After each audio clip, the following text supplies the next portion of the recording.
من کنت مولا فعلی المولا. حضرت علی المرتضیٰ رضی اللہ تعالیٰ کی تعریف کے اندر حضور علیہ السلام نے یہ حدیث مبارکہ ارشاد فرمائی. میرے بھائی خلافت کا یہاں پہ ذکر نہیں کیا.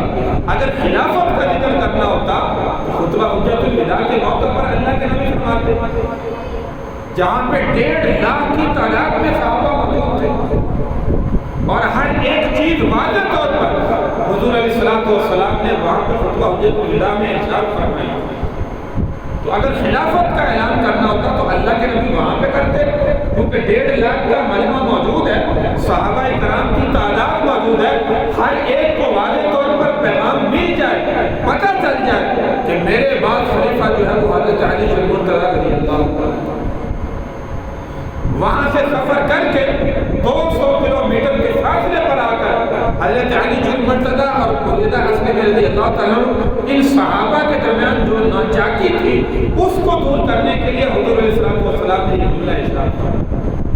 تو یاد رکھیے میرے بھائی, اس دن کو عید الغدیر کے نام سے منانا یہ مسلمانوں کا جو ہے وہ حصہ نہیں.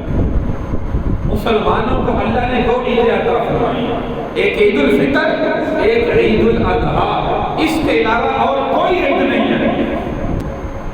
اور مثال کے طور پر اگر یہ عید کا دن ہوتا, خلافت کا اعلان ہوتا, خوشی کا دن ہوتا, تو میرے بھائی حضور علیہ السلام آئندہ سال میں عید کا دن مناتے.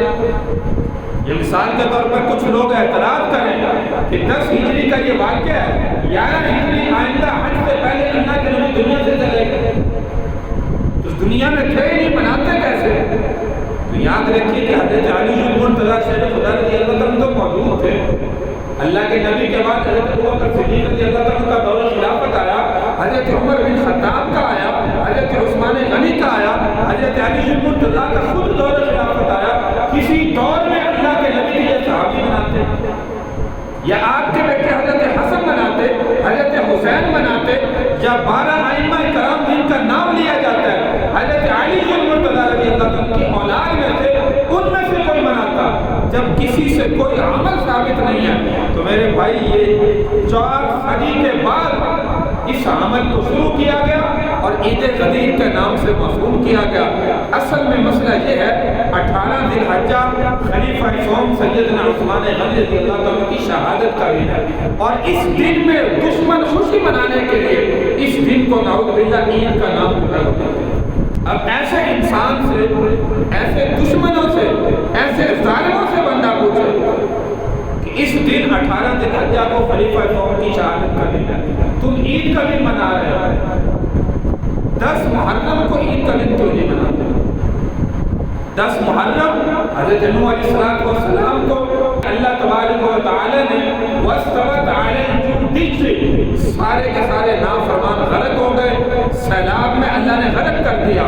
آپ کو اور آپ کے ساتھ جو کشتی پر سوار تھے ان کو اللہ نے جو بچایا, یہ 10 محرم کا دن تھا. اس دن میں جب مسلمانوں کو نجات ملی تو ہمیں تو خوشی منانی چاہیے. موسیٰ علیہ السلام کو فرعون سے نجات ملتی ہے, 10 محرم کا دن ہے. اس دن خوشی کیوں نہیں مناتے؟ تو اس دن کہتے ہیں اس دن نواز رسول کی شہادت کا دن ہے, ہم غم منائیں گے, خوشی نہیں منائیں گے. تو میرے بھائی اس دن غم منا رہے ہیں, اور 18 ذی الحجہ کو خلیفہ قوم کی شہادت کا دن ہے, اس دن خوشی کس لیے منا رہے ہیں؟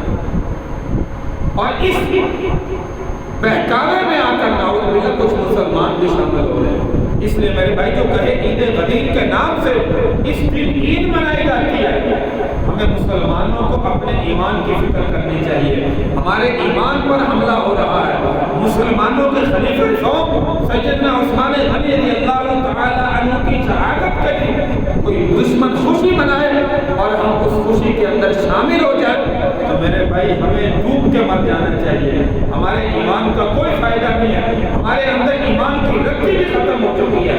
اس لیے میرے بھائی اس دن میں خوشی منانے کے بجائے ہمیں خلیفہ قوم کی شہادت کا دن یاد رکھنا چاہیے. تو یہ عید غدیر کی حقیقت ہے جس میں مسلمان بھی نعوذ باللہ شامل ہو جاتے ہیں. اللہ تبارک و تعالی ہمارے ایمان کی حفاظت فرمائے اور صحابہ کرام رضی اللہ عنہم اجمعین کے نقش قدم پر اللہ مسلمانوں کو چلنے کی توفیق عطا فرمائے.